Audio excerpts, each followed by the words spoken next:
يستطيع منكم طولا أن ينكح المحصنات المؤمنات فإنما ملكت أيمانكم من فتياتكم المؤمنات والله أعلم بإيمانكم بعضكم من بعض فانكحوهن بإذن أهلهن وآتوهن أجورهن بالمعروف محصنات غير مسافحات ولا متخذات أخدان فإذا أحسن فإن أتينا بفاحشة فعليهن نصف ما على المحصنات من العذاب ذلك لمن خشي العنة منكم وأن تصبروا خير لكم والله غفور رحيم يريد الله ليبين لكم ويهديكم سنن الذين من قبلكم ويتوب الله عليكم والله غفور رحيم والله يريد أن يتوب عليكم ويريد الذين يتبعون الشهوات أن تميلوا ميلا عظيما يريد الله أن يخفف عنكم وخلق الإنسان ضعيفا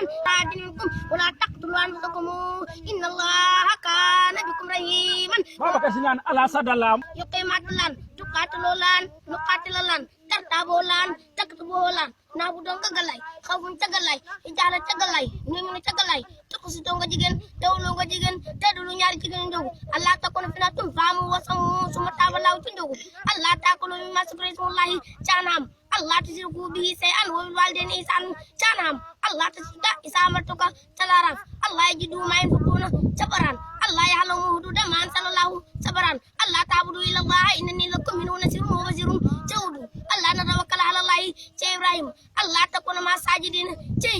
Allah tarakusu min dunya wakila ce Isra'i Allah tukalim nas salasalain sawiya jamarem sawiya ngamarem sariya ngamarem saqiya jamarem Allah tukalim nas salasalain sawiya jamarem Allah tasni qad ja'ala rabbuki ta'ata sariya jamarem Allah kuna bi du'a rabbi saqiya jamarem Allah yakunu mu'minina tusurai Allah yasjudu lillahi alladhi yukhrijul khaba'itha fis samawati wal ardi tanan Allah ta'ala alayhi wa atuni muslimina tanan Allah tadaqaw fil mizan jaraman Allah tunfiqu fi sabilillahi wallahi miras samawati jadi salimuna bancara topulay salimuna bancara topulay salimuna sumafona salimuna waisaqna salimuna walillahi salimuna fakulu salimuna khalisu salimuna matitum salimuna fandinaw sumafona ngalan waisaqna ngalan walillahi ngagalay fakulu nganali khalisu mu'min umatutum qasas fandina wan kabul woni fal salika duwan musulman fazawbanu li naran wa kana salika alallahi siyan in tataniwu